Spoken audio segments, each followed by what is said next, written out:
Labas, Martynai. Ok. Labas.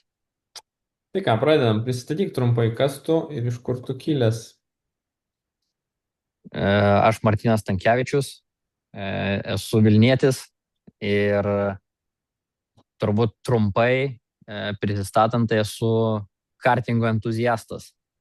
Viskas viename. Tai tame tarpe ir pats lenktynininkas, ir treneris, ir komandos vadovas, ir lenktynių organizatorius. Kaip ir kada pradėjai kartingo sportą? Buvo pati pradžia, bijau dabar sumeluoti, turbūt 1999 metais. E, Mes jau kurį laiką juokėmės, kad atsidūriau kartingo sporte, nes buvau labai nevykęs krepšinėje. Tai mano tėvo svajonė visą laiką buvo, žodžiu, iš manęs padaryti krepšininką ir užsirašius į Marčiulionkę, žodžiu, švelniai tariant, nesisekė. Tai nei labai manęs domino, nei motivacijos buvo ir fiziniai duomenys tuo metu visą laiką buvo prie tų mažesnių. Tai jo, iš ten išspyrė, teko susirasti kažkokią kitą veiklą ir tada kažkaip netyčia tėvas užrašė į būrelį Žirmūnuose. E, 5 kartus gal pasikeitė būrelio pavadinimas, tai neatsakysiu, šiai dienai jis jau yra išnykęs, bet mums gal pasisekė daugiau, kad su anksčiau lankiusiais būrelį, kiek teko bendrauti, tai jie visą laiką šveitė, remontavo, murzinosi ir nelabai gavo važiuoti. Mūsų atveju panašu, kad treneris jau buvo išsikvėpęs, kantrybė trūkus, tai jisai mus paleisdavo ir mes ten tas 1,5 valandos kiekvieną treniruotę visą laiką ir sukdavom ratus, tai prie kartingo remonto nelabai teko prisidėti. Ir būrelis sekės gerai, porą metų palankiau būrelį, tose visose vidinėse varžybėlėse rezultatai džiugino.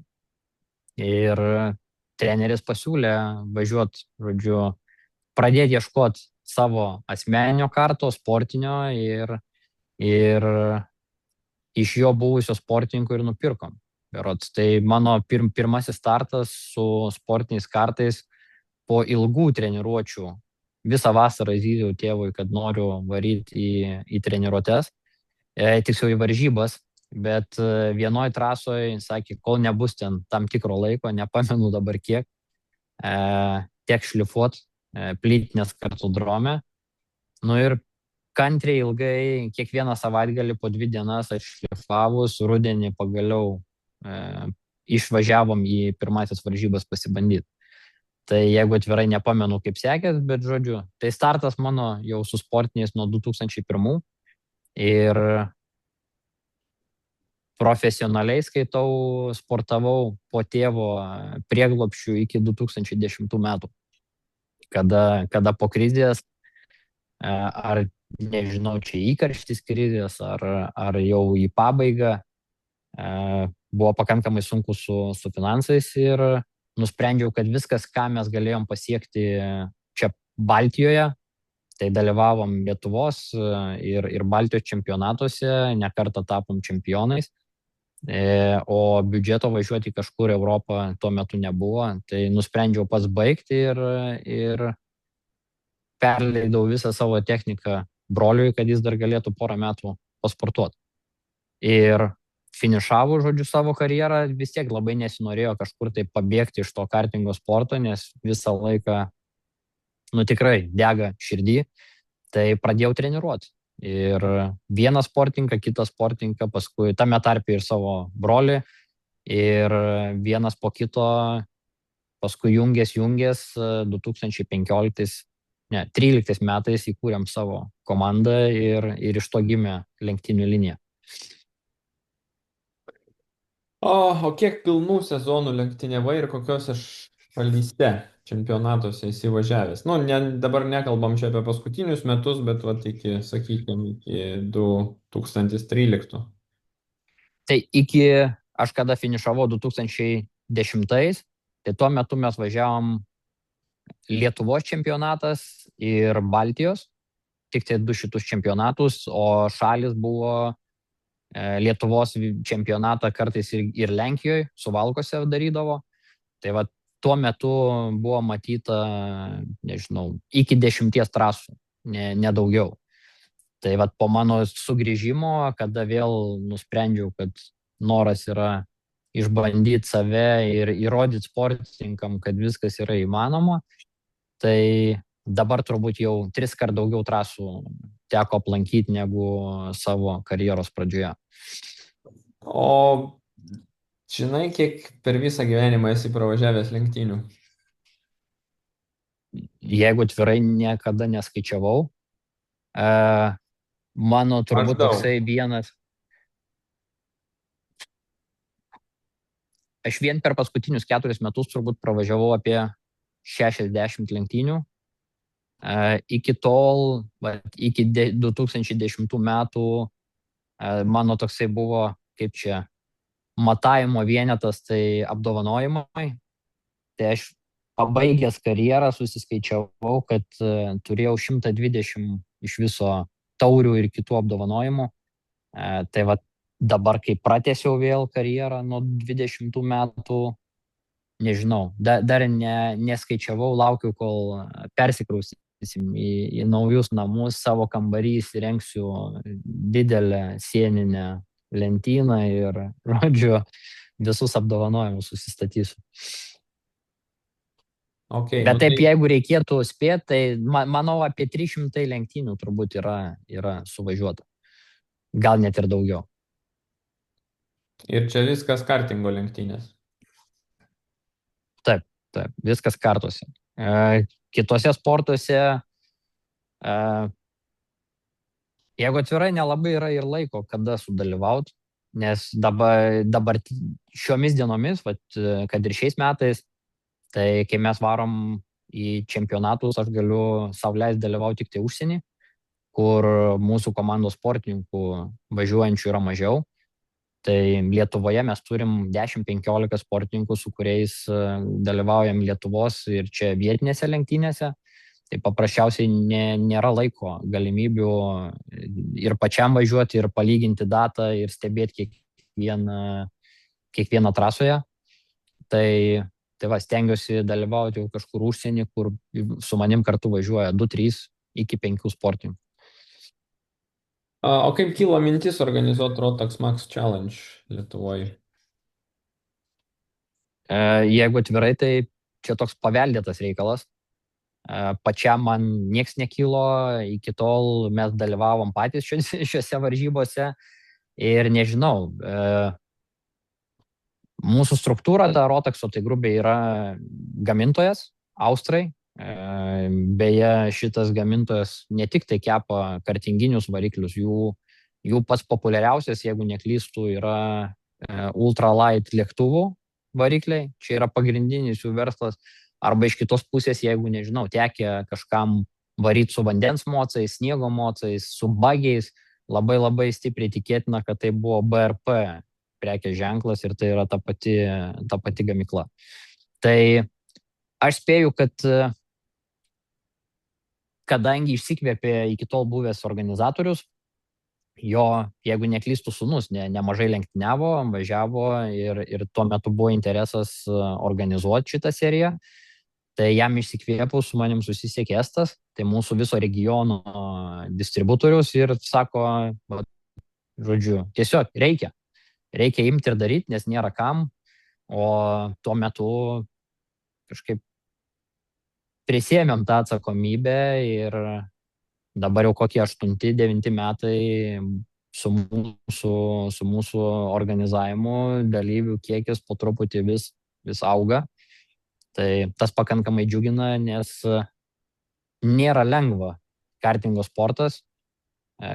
Turime organizavimo prasme, išlaidų yra nemažai, atsakomybė irgi yra didelė. Tai tiek ir teisėjų komandos, tiek komisarai, medikų komandos, žodžiu, visą tai suburti į vieną vietą. Iš vienos pusės užsakyti nėra sudėtinga, iš kitos pusės padaryti, kad visi dalyviai, ar bent jau jų dauguma, būtų patenkinti. Patys žinot, kokią nuomonę visą laiką yra apie teisėjus, jeigu sprendimai nėra vienam ar kitam dalyviui palankus. Tai va, bet sakau, džiaugiamės jau ne vienerius metus šitą seriją organizuojam, palaipsniui matome augimą ir tikimės, kad čia nesustosim. Apskritai, tikslas mano yra ne tik vieno kito sportininko ugdymas ar lenktynių organizavimas, o per 25 metus, kuriuos esu šitam sporte, tiek kaip pats sportininkas, tiek organizavime, tiek ir kaip treneris skirtingose pozicijose, tai mano tikslas yra populiarinti kartingo sportą, kad vis daugiau žmonių apie jį sužinotų. Labai keista mums gal čia kalbantiem apie autosportą, besisukantiem autosporte, sužinojus, kad vis dar yra labai daug žmonių, nežinančių, kas yra tas kartas. Ir labai didelė dalis žmonių, kurie nežino, kad be nuominių kartų yra dar kažkas kito. Tai yra mūsų sportas. Tai tikslas toks ir yra. Supažindinti kiek įmanoma didesnę dalį žmonių su mūsų, su pačiu kartu, supažindinu su kartu, supažindinu su tuo, kad yra ir šiek tiek daugiau negu pramoginiai pasivažinėjimai su klase, klasiokais ar savo bendradarbiai. O ar buvo sudėtinga pradėti ir kas buvo sunkiausia pradedant organizuoti Rotax Max Challenge?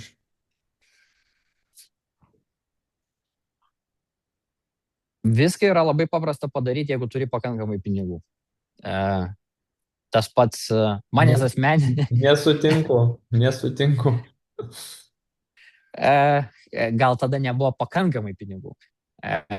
Manęs asmeniškai, pavyzdžiui, nežinau, buvom kelis kartus tiek su lenktynėm, tiek atostogaujant nuvažiavę į Dubajų. Manęs asmeniškai pats miestas nežavi, nes su pakankamai pinigų tu lygiai tą patį gali pastatyti ir kažkurioje kitoje pasaulio vietoje.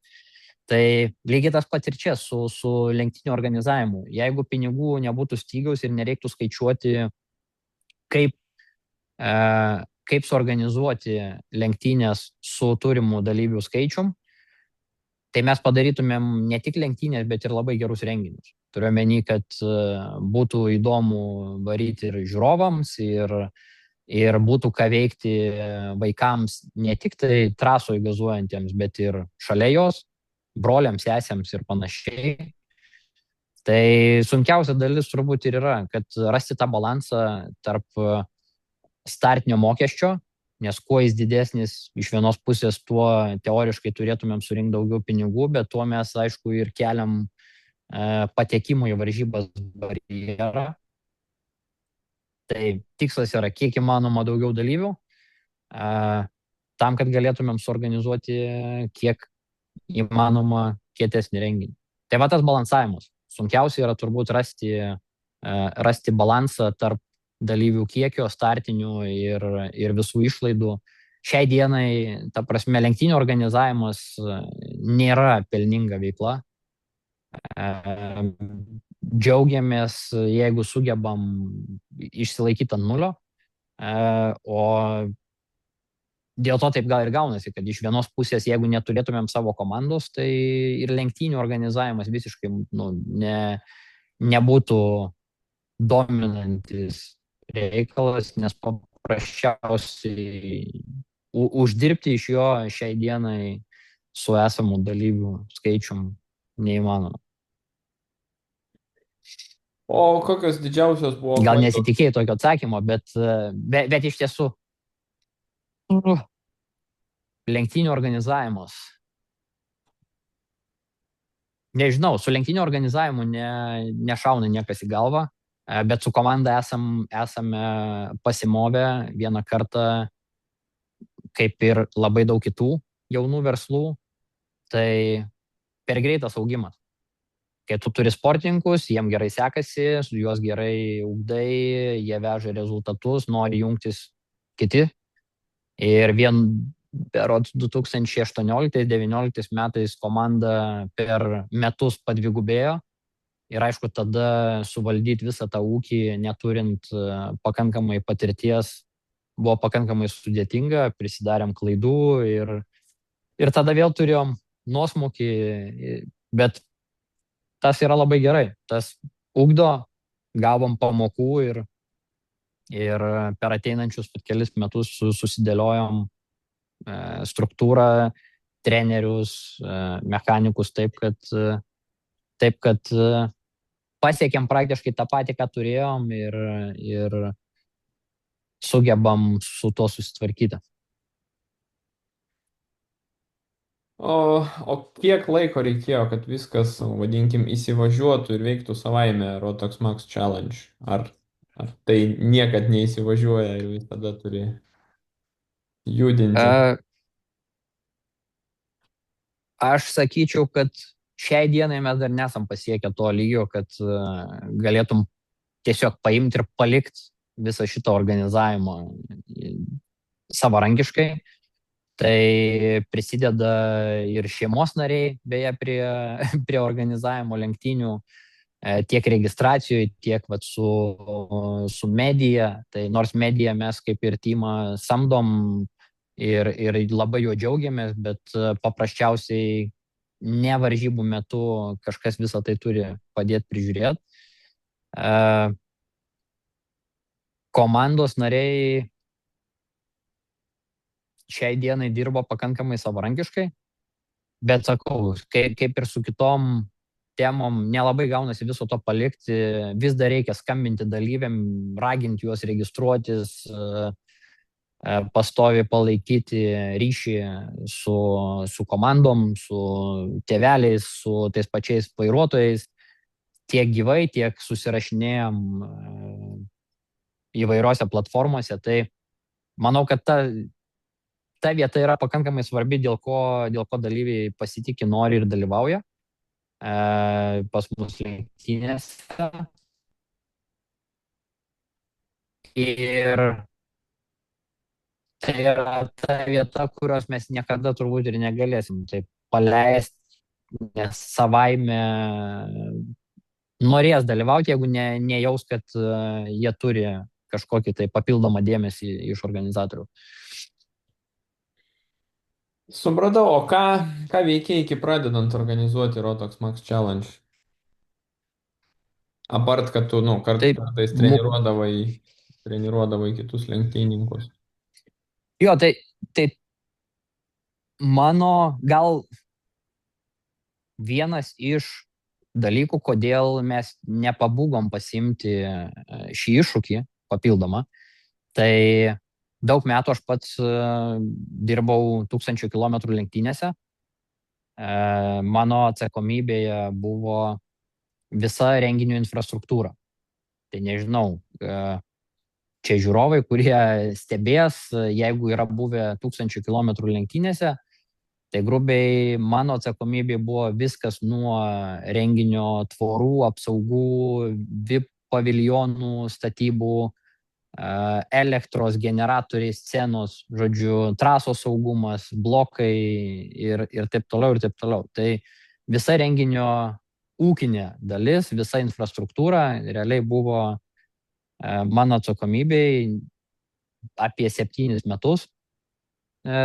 tą dariau, tai po tokio užgrūdinimo jokie organizaciniai iššūkiai patampa nebebaisus. Tai tame tarpe, kaip ir minėjau, tos lenktynės, mūsų, kurias organizuojam, sudėti paukščiukus, užsakyti, nėra sudėtinga. Klausimas visą laiką yra, kaip sugebėti sutilpti į tą patį biudžetą, kadangi, nemeluojant, tikrai daug metų mes tiesiog tempiam ant to paties nulio. Vėlgi nėra gal ir tikslo. Šiai dienai, jeigu mes sugebam daugiau pritraukti dalyvių, gaunam daugiau pajamų, tai pas mus netrūksta fantazijos, mes turim visą sąrašą norų, žodžiu, Kalėdų seneliui, ką mes toliau įgyvendinam.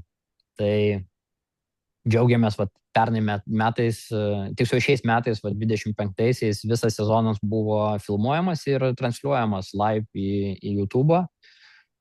Ir kas tikrai džiugina, kad mūsų partnerystė su Latvių filmavimo komanda, jie yra nerealūs pro. Ta Ta prasme, stebint tarptautinės varžybas, ne vienas, kurias tame tarpe net ir pasaulio čempionatą su Kezadu kategorija, kur dalyvavau Frančia Kortoje, nu Latvijai pranašesni. Neša, ta prasme, tos ir italus, ir šiais metais vykęs International Trophy Le Mane transliacijos tiesiog negali lygintis į tai, ką Latvijai čia padaro su ženkliai mažesniu biudžetu, bet nerealių užsidegimų. Supratau. Tai žodžiu, 1000 km tau davė daug informacijos ir daug. Net nedaug. Ta prasme, 1000 km tai ten ne informacija ir nežinios, ten yra viso gyvenimo mokykla. Čia, žinai, perteikti žodžiais yra beveik neįmanoma, bet tiesiog, kad suvokt, tai aš turėjau savo asmeninį telefoną, darbinį telefoną ir vienu metu realiai tu su jais abiem ir bendrauji, ir dar racija ant kaklo viena su tavo komandos, žodžiu, organizacinės kolektyvų ir kita su visa apsauga. Tai, būdavo momentų, kai tikrai norėdavosi ten vietoje ir nusišaut, neperdedant.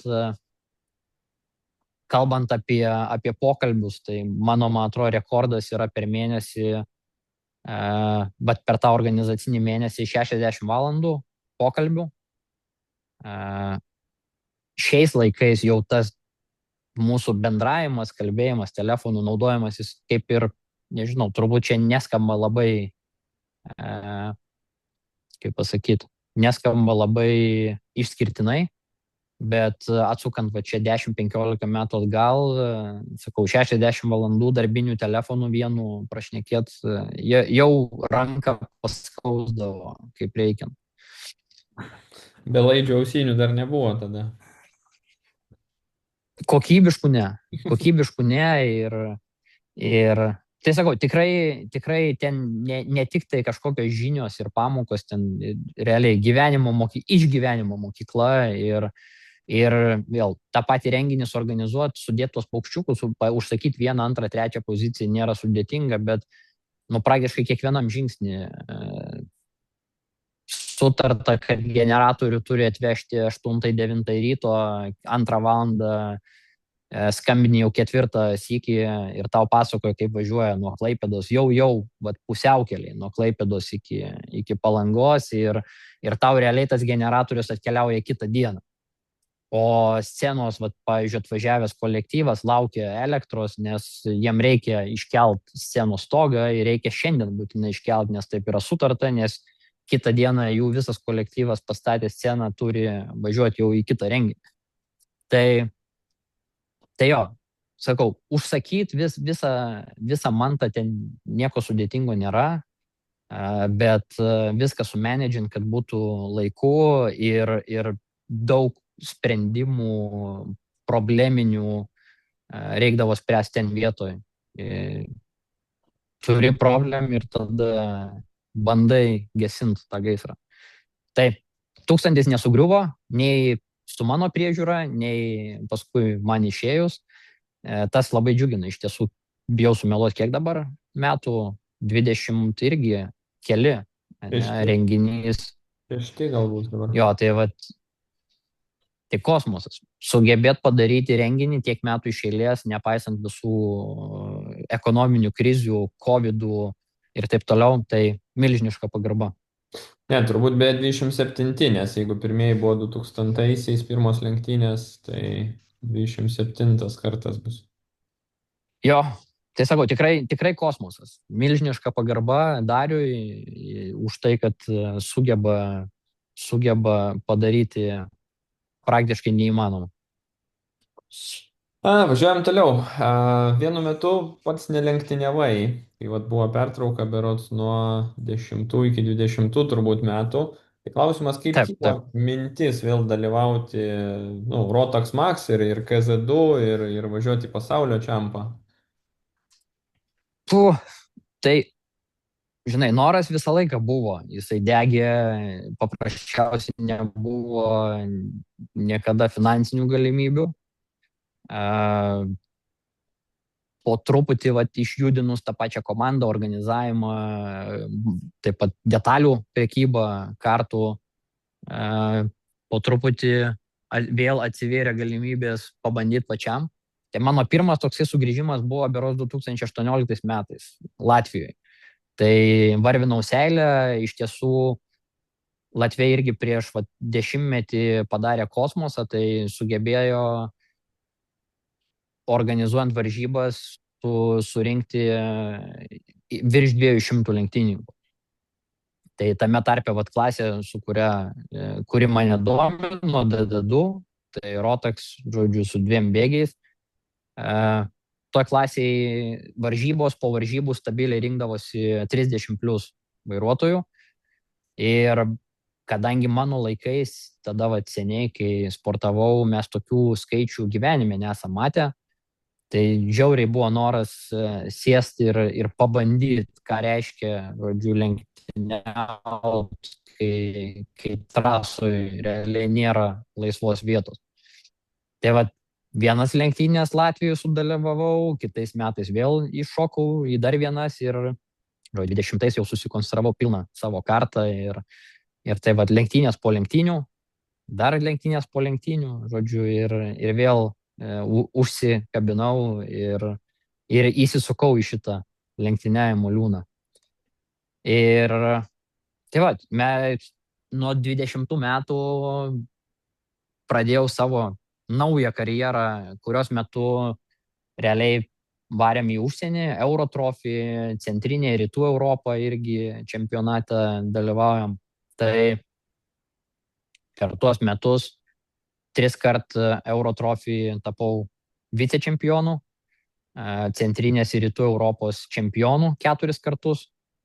Čia mūsų vietinių tų lenktynių aš jau neskaičiuoju, bet ir Pabaltis, ir Latvija, ir panašiai irgi čia tų ne vieną ir ne 2 sezonus pavyko laimėti. Tai šiais metais tokį naują buvau išsikėlęs savo tikslą. Žinai, labai daug gandų pas mus, nežinau kaip autosporte, bet kartuose labai daug gandų, kurie varikliai čia geri vairuotojams, žodžiu, mokymuisi, kurie varikliai blogi ir panašiai. Tai mano tikslas buvo paprasčiausiai pačiam savo įrodyti, kad vis tik tu gali mokytis su bet kokia technika važiuoti. Variklis ar važiuoklės brandas yra visiškai nesvarbus. Ir, žodžiu, išsikėliau šiem metam tokį challenge sudalyvauti ne su Rotaxu DD2, o su FIA, žodžiu, KZ2 kategorija. Ir per mėnesį realiai pasiruošiau varžybom. Frančiakortoje vyko pasaulio čempionatas iš vieno etapo. Ir turint omeny, kad su ta technika nebuvau važiavęs jau 15 metų nuo 2010-ųjų, tai manau, kad 12 vieta užimta yra pakankamai įspūdinga. Ir, žodžiu, aš savo bent jau įrodžiau, kad nesvarbu su kokia technika lenktyniauji, svarbiausia yra dirbti, tobulėti, būti imliam, mokytis ir visą laiką klausti, ką dar gali padaryti, kad būtum greitesnis. O toliau visa kita tik detalės. Ar tu sėsi su vienu varikliu važiuoti, ar su kitu, žodžiu, tą priprasti įvaldyti tikrai nėra sudėtinga. O minėjai, kad, pradėjai ruoštis, kiek tu laiko ruošėsi KZ2 lenktynėms pasaulio čempio etapui? Mėnesį. Realiai, žinai, kaip pasakyti, mėnesį aš turėjau galimybę treniruoti su pačiu KZ2 kartu. Tai paprasčiausiai iki to laiko aš nebuvau sustojęs, aš visą laiką lenktyniavau su DD2. Tiesiog man taip sukrito visi reikalai, kad rugsėjo mėnesį mes turėjom tik tai vienas varžybas, lietuvišką etapą. Tai vat, visas kitas savaitės kaip ir neturėjome mes papildomų treniruočių. Vidury savaitės turiuomenį, vaikai jau mūsų sportininkai turėjo grįžti į mokyklą. Tai vidury savaitės man kaip ir buvo laiko ir galimybės pasitreniruoti pačiam. Ir kitas dalykas, tai centrinė ir rytų Europą tą čempionatą aš jau buvau laimėjęs, jisai pasibaigė anksčiau, rugpjūčio mėnesį. Tai va, man kaip ir mano varžybų suplanuotų sezonas buvo pasibaigęs. Sportininkai grįžo į mokyklą, reiškia, mes irgi laisvo laiko turėjom daugiau. Tai va, rugsėjo mėnesį paskyriau, žodžiu, treniruotėms ir per tą mėnesį bijau sumeluoti, apie 15 dienų turbūt spėjau trasoj pabūt. Tai žodžiu, nebeturėjai ką veikti ir iš nuobodulio susigalvojai savo naują užduotį, kad reikia KZ2 pavažiuoti. Panašiai. Jo, tai kalbant, žinai, vat, sunkiausia turbūt vat, tas pasiruošimas, ne, kad taip, iš vienos pusės KZ2, lyginant nuo DD2, fizinės ištvermės reikalauja ženkliai daugiau. Tai vat, su fiziniu iššūkiu teko susidurti. Trajektorijos kardinaliai skiriasi vairavimo, bet vėl, kaip ir minėjau, jeigu tu esi lenktyniavęs ir tu supranti, kodėl tu suki nuo vieno ar kito taško, tau atsisėdus į kitą techniką, prisitaikyti prie jos nėra sudėtinga.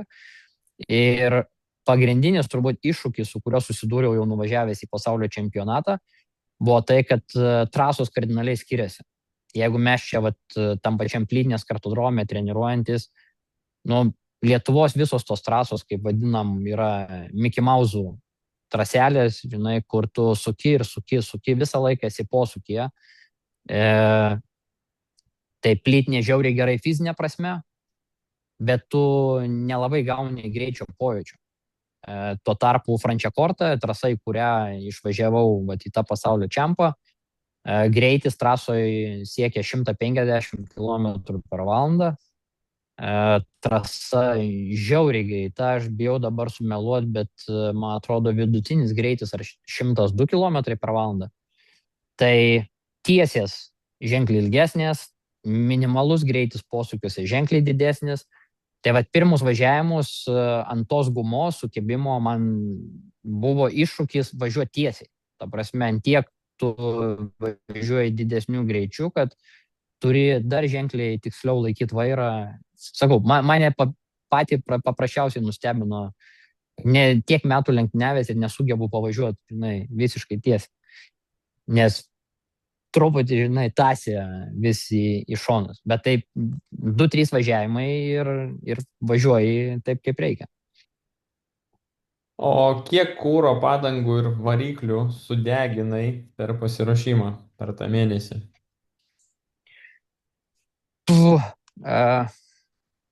Daugiau negu aš buvau įpratęs su DD2. Tai turint omeny, kad technika galingesnė, tai atitinkamai ir padangas drožia greičiau ir kūrą. Bijau sumeluoti, nes aš taip tiksliai neskaičiavau, bet grubiai mano taip iš nuojautos apie 30-40% daugiau kūro tau reikia treniruoti negu su Rotaksu. Tai per trefkę mes taip sudegindavom 15-20 kažkur litrų maišyto su alyva kūro. Padangų labai įvairiai.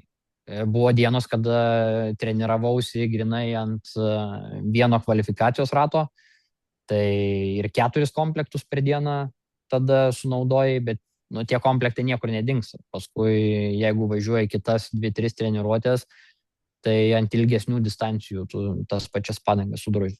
Bet aš sakyčiau, kad taip kadangi aš turėjau nemažai padangų nuo DD2 likusių, tai aš nemažai jų sudrožiau, žodžiu, jau naudotų. Bet visumoje, ant visos tos distancijos, kiek treniravausi grinai su KZ2, tai apie 25, turbūt 30 komplektų teko supleškinti. Per mėnesį laiko. Jo, ir tai buvo man iššūkis, kadangi mes važiavom su kito brendo padangom Italijoje, tai ten išvažiavus reikėjo nemažai galvoti apie tai, kaip sugebėti iš padangos išspausti maksimumą pirmose ratuose. Nes pas mane buvo užsidėję naują komplektą, geriausias ratas koks 15, kas vėl nežinau kaip yra autosporte, ne žiedinėse lenktynėse, bet pas mus padanga kartuose, jeigu tu nesugebėjai išspausti nuo 2 iki 5 rato, vėl priklauso nuo trasos, nuo šilumos, kiek temperatūra, koks yra asfaltas ir taip toliau, bet grubiai, jeigu nesugebėjai išspausti nuo 2 iki 5 rato, reiškia, tu neišnaudojai iš tos padangos maksimumo, kurį jinai galėjo atiduoti. Tai vat ir Italijoje, vat ten padangų mes deginom ženkliai daugiau. Tai grubiai dalyvavau 2 varžybas, vienos varžybos pasiruošimas, tai pasiruošimo varžybose 8 komplektai padangų ir paskui pasaulio čempionate vėl 8 komplektai padangų. Tai ten labai paprastai. Vienas treniruočių važiavimas 10 minučių yra vienas komplektas padangų. Ir niekas ten kitaip neskaičiuoja, kadangi važiavau su gamyklinė komanda, tai viskas, žodžiu, į tą bendrą jų aptarnavimo paketą buvo įskaičiuota ir 16 komplektų, žodžiu, per 2 savaitės supleškinom tenai trasoje. Supratau. Tai dabar tu laimėjai DD2 pasaulio finalą. Taip. Gali nupasakoti? Tai čia toksai planuotas dalyvavimas, ilgalaikis tikslas. Šitoj klasiai dabar 5 metai DD2, žodžiu, kategorijoje Masters lenktyniauju. Tai per tuos visus metus ir buvo tikslas, žodžiu, Grand Finals lenktynėse iškovoti 1 vietą. Tai dar pratęsiu papasakot. klausimą. Tai klausimas būtų, ar gali nupasakoti tą jausmą ir emocijas šalme, kai kerti finišo liniją laimėjus Grand Finals? Labai dviejopas. Ir iš tiesų tai skamba gal labai crazy, bet visai neseniai diskutavom su vienu draugu mano. Iš vienos pusės, tu nori tiesiog sprogti viduj, džiaugtis, nes padarei tai, dėl ko labai daug metų dirbai. Iš kitos pusės, mūsų šitas sportas yra žiauriai nepalankus rezultato prasme. Kaip pavyzdžiui, nežinau, žaidžia šachmatus, 2 žaidėjai, kai žaidimas baigėsi, yra aišku, kuris laimėjo. Žaidimas arba baigėsi tavo pergalę, arba pralaimėjimo, arba lygiosiamis. Bet tas momentas, kada tau dašuto, kad arba tave įveikia, arba tu įveikiai, tu žinai, kad viskas, finish. Kašį, kaip pavyzdys, išmeta paskutinį kamuolį kartu su Sirena aikštės. Jeigu nėra aišku, ar tu spėjai išmest ar nespėjai, po 15 sekundžių, žodžiu, pasižiūrėję pakartojimą, tau pasako, kuri komanda vėl laimėjo. Iš principo viskas labai greitai aišku. Kalbant mūsų sporte, tai nors aš kirtau finišo liniją 1 vietoj, pas mus niekas nėra aišku, kol tu negrįžti į šitą, ne serviso, į Park Ferme ir nepatikrina tavo priekinio bamperio. Tai yra mūsų pats pirmas, žodžiu, signalas. Priekinis bamperis turi specialią konstrukciją, kuri įsimuša, jeigu tu į kažką atsitrenki. Tai FIA sprendė problemą, kad kartingistai vieni kitus tiesiog pradėdavo naglai stumti iš trasos. Tai buvo užaugi kitie, kad jeigu tu važiuoji ir esi lėtesnis, varžovas net nebando tavęs lenktis, atvažiuoji iš galo, trenkia tau į tavo kartą ir tu, žodžiu, skrendi iš trasos. Tai pirmas dalykas, ką patikrina tavo priekinis bamperis. Ar jis yra vietoje, ar jis yra įkritęs. Jeigu įkritęs, plus 5 sekundės. Mūsų sporte plus 5 sekundės. Bijau dabar sumeluoti mano važiavime, bet komandos mano vienas sportininkas DD2 kategorijoje finišavo 3. Vienam iš atrankinių važiavimų po bamperio baudos jis nukrito į 15. Tai galit suprasti, kiek 5 sekundės nulėmė šitam sporte. Tai vienas, tu pamatai, kad, pavyzdžiui, bumperis tavo vietoje, viskas yra liuk, sekantis mūsų žingsnis, visi mes keliaujam ant svarstyklių, tai grubiai visi kartingistai kartu su kartu, su šalmu, taip kaip jie finišavo, turi sverti ne mažiau kaip nustatytas klasės limitas, tai mūsų atveju šitose varžybose buvo 180 kg ir prisirinkus gumos po savo finalinio važiavimo aš turėjau 500 gramų balastų. Tai manau, kad be gumos mes būtumėm labai labai arti ant nulio, gal 100 gramų, žodžiu, tai visai ant limito važiavom. Ir svarstyklės praėjus tą procedūrą vėlgi vis dar nėra aišku, nes toliau teisėjai, pavyzdžiui, ima top 5 ir dar pasirinktinai, visiškai atsitiktinai išrenka kelis dalyvius ir sako, po šito važiavimo mes patikrinsim, nežinau, nusimkit cilindrus, karburatorius, perdavimus, žodžiu, keliaujam pas tiek komisarus ir jie gali patikrinti bet ką tik tai nori kartą.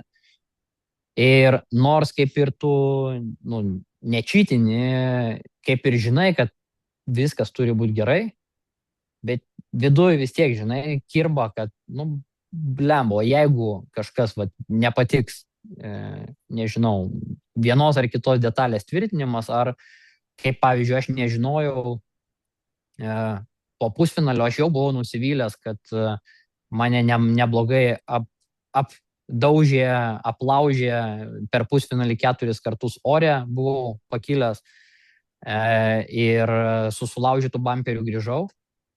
Tai galvau, aš jau esu pakankamai nubaustas, nes važiavo kartas lėčiau dėl besivelkančių iš paskos bumperio, bet po važiavimo dar ir gavau diskvalifikaciją, nes, taip, pagal taisyklės bumperis turi būti pritvirtintas ant 2 tvirtinimų, vienas pas mane sulaužytas, kartas netitinka techninių reikalavimų, gavau diskvalifikaciją pusfinalį. Tai sakau, tokios smulkmenos, kurios kaip ir tu kerti starto finišo liniją pats pirmas ir tu džiaugiesi tuo, ką tik pavyko pasiekti, bet yra krūva tų vietų, kurias tu turi praeiti ir galutinai gauti savo patvirtinimą. Tai jeigu atvirai, aš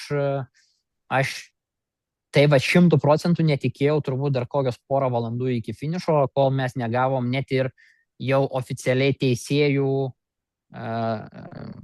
rezultatų paskelbtų, kadangi vėl yra vertinami incidentai trasoje, gali gauti baudą, nežinau, už falstartą, kirstą liniją ar panašiai. Tai kol neturėjau rankose oficialiai patvirtintų, pasirašytų rezultatų, žodžiu, tai tą džiaugsmą vis bandžiau valdyti.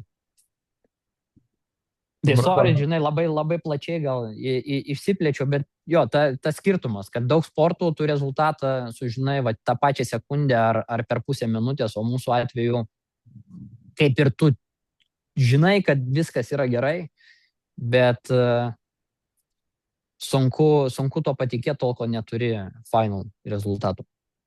Jo, bet iš tikrųjų, tu finišavai, tu laimėjai, žinai, ką jau nuspręs teisėjai, jau kitas reikalas, visi matė, tu įrodėjai visiems, įrodėjai savo, taip, jeigu tai bus kažkas kardinaliai, techniškai neteisinga, okei, diskvalifikuos, bet aš turiu omeny, kad tu, vaizdžiai finišuojant neturėjai kažkokių tai baudų numatomų, kad peržiūrės video ir tave ten kažkaip nubaus 5 sekundėm, tai vis tiek, bet šiaip pati emocija laimėjus tokį čempą turi būti įspūdinga viduje šalme. Tikrai taip. Ir juolab, kad mes šito rezultato laukiam 12 metų. Tai paskutinį ir vienintelį kartą Rotax Max Grand Finals buvo laimėjęs Simas Juodviršis 2013 metais. Tai 12 metų užtruko iki rezultato pakartojimų. Bet jisai laimėjo DD2. Jo, DD2 kategoriją. Tu DD2 Masters. Taip. Kitais metais planuoji dalyvauti? Šiai dienai ruošiuosi. Matai, aš jeigu atvirai, turėjau tokį planą, laimiu, gal ne tai, kad planą, bet tokią viziją mintyse turėjau, laimiu, pasikabinu kartą ant sienos, pasidarau kambarį, žodžiu, atminimų tokį kampą pakabinu šalmą ir finišuoju. Nesitikėjau, kad tai reiks padaryti taip greitai. Tai, Tai dabar tai pergalvojai. jo, tai turint omeny, kad aš jau kitam sezonui esu užsisakęs ir techniką, varikliai yra perinkti, tai nežinau dar kol kas tiksliai kiek, kur ir kaip, bet planas yra toliau tęsti, važiuoti ir gal tik tai bus kiek ramiau. Žinai, kai jau turi rezultatą, kurį pasiekiai ir dėl kurio tiek daug dirbai, gal bus galima daugiau mėgautis tuo, ką darau, be kažkokių, žinai, vidinių minčių, raginimų ir panašiai. Jau savo viską įrodai. Taip. Koks yra teisingiausias receptas, norint laimėti Rotax Max? Nu, aš kalbu apie Grand Finals.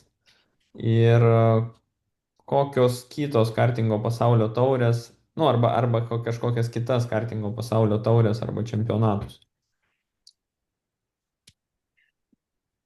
Matai, turbūt yra du pagrindiniai klausimai. Vienas tai,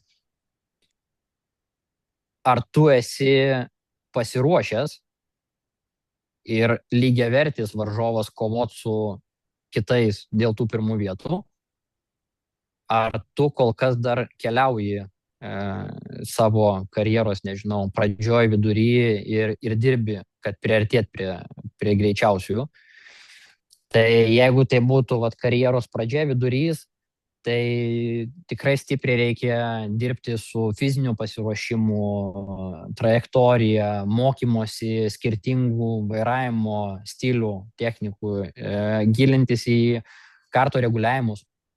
Nes nors yra komanda už tavęs, žinai, kuri padeda sureguliuoti, stebi iš šono, bet yra kardinaliai kitas darbas su sportininku, kuris bent truputį supranta ir raukia, ko jam reikia, kas yra negerai, ar nebūtinai gal žino, kad jam reikia ten paplatinti, pasiaurinti galą ar ten aukštį karto, bet jis supranta, kad, žodžiu, jam priekio trūksta konkrečiai vienam ar kitam posūkį, ar posūkio įvažiavimui, išvažiavimui ir panašiai. Tai tas labai stipriai pagerina. Tai pradžia, mes kalbam apie tai, kad reikia universaliai dirbti visomis įmanomomis kryptimis. Kalbant dabar apie šiuos metus, apie Grand Finals, mane patį, aš žiauriai daug dirbau psichologiškai. Būtent paskutinę tą savaitę, kurią mes buvom trasoje, tai žinai, buvo labai daug to hypo. Vienas dalykas, tai užsiregistravus random būdu, aš gavau 501 numerį, tai jau krūva, žinai, žinučių, tai čia jau turi varyti, žinai, čia su tokiu numeriu. Tai spaudimo, žodžiu, išorinio, pažįstami draugai, kolektyvas ir panašiai. Tai sugebėti valdyti emocijas, sugebėti nepasiduoti, žinai, kai tau gerai sekasi. Tai visas treniruotės aš buvau stabiliai top 5, labiau top 3. Vėl suprantam, kad keičiasi padangos, keičiasi trasa, keičiasi dienos laikas. Ne? Daug važiavimų mes turėjom ryte, bet turėjom ir važiavimų paskutinis, berods vėliausiai, kuris vyko, buvo po 9 vakaro. Tai sugebėt būti universaliai visomis sąlygomis greitų. Sakau, aš pats dirbau daugiausiai su mintim, su psichologija, kad nepasiduoti euforijai, kada, žinai, sekasi gerai ir važiuoji stabiliai prieki. Ir nenusivilti ir nepasiduoti, žinai, tada, kada nesieina. Tai kvalas buvo silpnesnis, stipriai negu tikėjaus. Kaip ir minėjau, labiau buvau top 3, ten gal vieną važiavimą 5 vietoje per treniruotės. Tai tikslas buvo top 3 kvalą ir suvažiuoti, bet pasirinkau saugią, žodžiu, strategiją, kad neužkliūt paskui lėtesnius ir taip toliau. Kadangi neturėjau oro maišo, tai kvalifikuotis pavyko tik tai 6. Bet, sakau, nieks neprarasta, hitai, vėl vienas gerai, kitas prasčiau, turėjau avariją ir paskui labai prastas pusfinalis, po kurio, žodžiu, sudėjus visas. Mūsų atveju šitose varžybose, kas yra gerai, kad atrankiniai važiavimai turi savo taškus, ir suvažiavus pusfinalį tu vėl gauni ekstra taškus prie tų savo atrankinių važiavimų. Tai reiškia, jeigu tau labai labai gerai pasiseka suvažiuoti pusfinalį, tai tu startuoji kažkur truputį geriau. Jeigu tau, va, kaip mano atveju, gavau DQ, tai ne tik tai, kad negavau taškų už paskutinę vietą, o už diskvalifikaciją dar atėmė, žodžiu, papildomai taškus, berots -3. Tai va, mane pastumė iki 13 startinės pozicijos, kur iš vienos pusės šansai, galima sakyti, ten jau beveik nebeegzistuojantis laimėt, bet iš kitos pusės mano, sakau, darbas buvo prieš kiekvieną važiavimą susikaupti, susifokusuoti, dariau specialius pratimus, apšilimus. Mano darbas buvo vienas žingsnis į priekį. Padarai startą, po starto pirmas posūkis, po pirmo posūkio antras ir apie nieką, žodžiu, negalvoji apie strategiją į priekį. Ir vis tik fokusas išsimušė pabaigoje važiavimo finalo, kai išsiveržiau į priekį ir jau kelis ratus važiavau pačiam priekį. Tai kokie 3-4 ratai iki finišo jau laikiau aš tą apdovanojimą rankose. Ir sąmoningai vėl reikėjo, žodžiu, perverst save į tai, kad, blemba, reikia dirbti vieną posūkį priekį. Dar, žinai, sakau, didžiausias turbūt ir buvo challenge'as galva ir sugebėti išlaikyti fokusą vienam žingsniui į priekį. Tai žodžiu, psichologinis ir fizinis pasiruošimas labai svarbus dalykai. Jo, tai matai, fizinio pasiruošimo tu paskutinę savaitę jau nieko nepakeisi. Arba tu iki to dirbai visus metus, arba nedirbai. Taip, tai čia, nu. Tai aš dėl to ir sakau, kad iš principo, vat, kalbant apie tas paskutinės varžybas, nu, tu arba dirbi, arba nedirbi ir tu jau toj vietoj nepakeisi. Tai aš, žinai, dirbau toj vietoj, kurioj gali arba labai stipriai prasišaut, arba, bet kaip šiuo atveju, laimėt. Kokį filmą rekomenduotum visiems pažiūrėti arba knygą perskaityti, nebūtinai autosporto temą? Harry Potterį. Manau, kad didžioji dauguma matė, bet mes dabar su dukra, aš tai labai mėgėjas esu, kiekvienais metais mes su dukra artėjant kalėdom, peržiūrim visas dalis, dabar liko mums paskutinę dalį pasižiūrėti. O kalbant apie autosportą, žiauriai sunku man žiūrėti filmus autosporto tema, nes, nežinau, tave gal irgi erzina, bet man labai sunku žiūrėti filmus, kai nesutampa, žinai, fizika, tai, ką jie daro prie vairo, su tuo, kas vyksta kamerose iš šono filmuojant, kartu kaip ir nesutampa įgarsinimas su tuo, kas vyksta trasoje. Tai va, aš dabar bijau sumeluoti, koks filmas, ar apie Seną, man atrodo, apie Seną buvo filmas, šiais metais berods išleistas. Ir ten važiavo nebėginiais kartais, žodžiu, buvo ištraukos iš Senos ten laikų, kai važiuoja su Formulė A berods kategorija kartų, tai kartai neturintis pavarų, užstumi ir jis važiuoja, o įgarsinimas visą laiką perjunginėjo pavaras.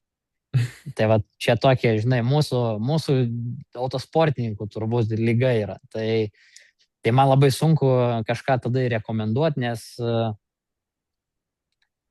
pačios temos geros, bet įgyvendinimą galėtų, žodžiu, režisieriai pasitempt šiek tiek. O kalbant apie knygą, tai žiauriai gera, neseniai atradom, Jonas Karklys berods padovanojo vienam mūsų sportininkui, How to Master Karting. Ten yra viskas absoliučiai, ko tau reikia, kad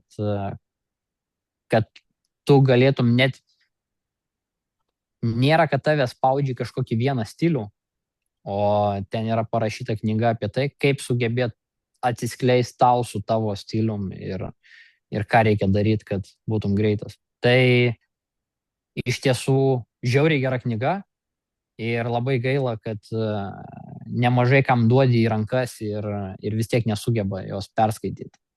Tai tada labai stipriai kyla klausimas, žinai, dėl tų pačių sportininkų motivacijos. Tai kaip mes galime iš jų norėti kažkokių rezultatų, jeigu jų pastangos baigėsi ties tuo, kad jiem visiems yra fun lėkti trasoje, sukti ratus, o kai reikia įdėti pastangas perskaityti ten nepilnus 200 puslapių turinčią knygelę, ir pasibaigia. Tai labai viliuosi, kad tų sportininkų motyvuotų mes turėsim, žinai, vis daugiau ir daugiau. Supratom, kokią šalį, vietą arba renginį už Lietuvos ribų rekomenduotum aplankyti žiūrovams, klausytojams?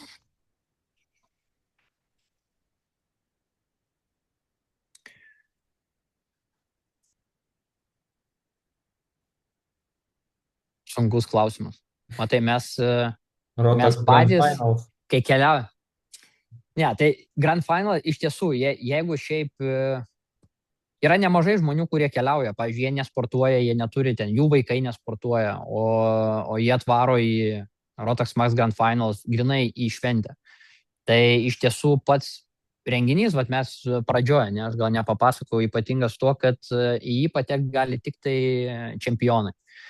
Tai reiškia, kad norint į jį patekti, tu negali registruotis kaip į bet kurį kitą renginį, o tu privalai tapti ar savo nacionaliniu čempionu, ar regioniniu.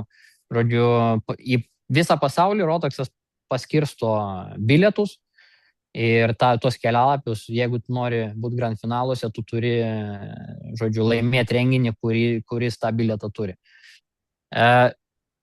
Ir iš principo, kadangi tai jau pats patekimas į renginį yra sąlyginai kaip tavo dovana, apdovanojimas už tavo gerus rezultatus tais metais, tai ir renginys nėra tik tai lenktynės. Yra nemažai dalių, kaip ten atidarimai, vairuotojų paradai, yra atrakcijų žiūrovam. Šiais metais buvo organizuojami drifto pasirodymai su taip pat arabiškais tentais visureigiais ant 2 ratų važinėjo. Pamiršau dabar pavardę, Red Bullio pilotas akrobatinio skraidinimo darė savo pasirodymą visiems žiūrovam trasoje. Tai tas pats welcome party, kur visi dalyviai su savo palaikymo komandom, mechanikais, tėvais ir taip toliau, žodžiu, suorganizuoti tradiciniai visokie pasirodymai. Tai šiuo atveju mes visą tai turėjom Bahreine, bet tai vyksta kiekvienais metais. Pernai Italija, užpernai vėl Bahreinas, užpernai mano patys pirmieji finalai buvo Portugalijoje.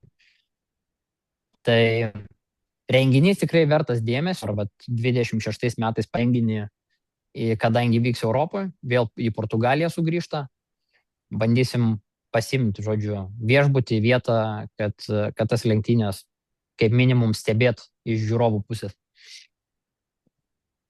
Tai, žodžiu, rekomendacija Rotax Grand Finals aplankyti. Kalbant apie renginius, tikrai taip. Tikrai taip. Tada trumpai 3 argumentai, kodėl vaikams ir jaunimui reikėtų bent 1 arba 2 metus užsiimti kartingo sportu.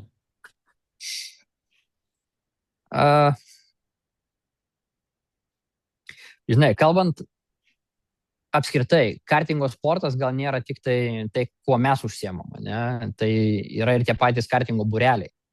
Jeigu mes kalbam apie kartingo sportą plačiaja prasme, nuo būrelių iki čia mūsų tų sportinių pasiekimų, tai kaip minimum palankius porą metų mes turėsim daugiau saugių, suprantančių vairuotojų kelyje. Būrelio lankymas niekaip nėra susiję, nežinau, ten kai kurie tėvai pergyvena, tai čia dabar lakstys, žinai, gatvėse ir panašiai, tai niekaip nekoreliuoja, ar vaikas lankęs būrelį ar nelankęs būrelį su tuo, ar jis viršys greitį ateityje ar neviršys, bet su kuo tai tiesiogiai susiję, tai bus kaip minimum supratimas ir pojūtis, vairavimo, ką tu gali sau leisti važiuodamas ir kur jau yra riba. Nes labai dažnai mes kalbam ekspertai visi čia pabrėžia apie leistiną greitį. Ne visada leistinas greitis yra tas greitis, kuriuo yra saugu važiuoti. Tai vat, kai žmonės neturi absoliučiai jokio supratimo, o esu dirbęs su nemažai vairuotojų suaugusių ir galiu drąsiai teikti, kad daugiau nei 90% vairuotojų jie neturi jokio supratimo, ką jie daro prie vairo. Aš dabar nekalbu apie judėjimą iš taško A į tašką B ar į egzaminavimo tuos parametrus. Aš kalbu apie supratimą automobilio valdymo. Tai jeigu automobilis paslystų, ką jam reiktų daryti, ar apskritai kokiu greičiu jis gali važiuoti, kad tas automobilis nepaslystų. Tai tikrai drąsiai, virš 90% žmonių neraukia, ką jie daro prie vairo. Ir ką reiktų daryti patekus į ekstremalią situaciją. Tai vat, kaip minimum būrelis ar kartingo sportas yra pasakiškai gera vieta saugiai išsiugdyti vairavimo įgūdžius, o visa kita, tai, žinai, čia aš kaip juokauju, vieniem tėvam labiau pasiseka ir vaikai išsirenka, myli kažkokius tai pigesnius sportus. Yra tėvam, kuriem, kaip mano, nepasisekė. Ir mes vat užsikabinam už tokio sporto, kuris yra labai imlus finansams. O užsiminėjant profesionaliai, aš manau, kad bet kuris sportas ugdo vertingas asmenės savybės vienodai. Tai ar mes, nežinau, varom ten rutulio stumime, ar mes lenktyniaujam su kartais, norint pasiekti gerų rezultatų, tu privalai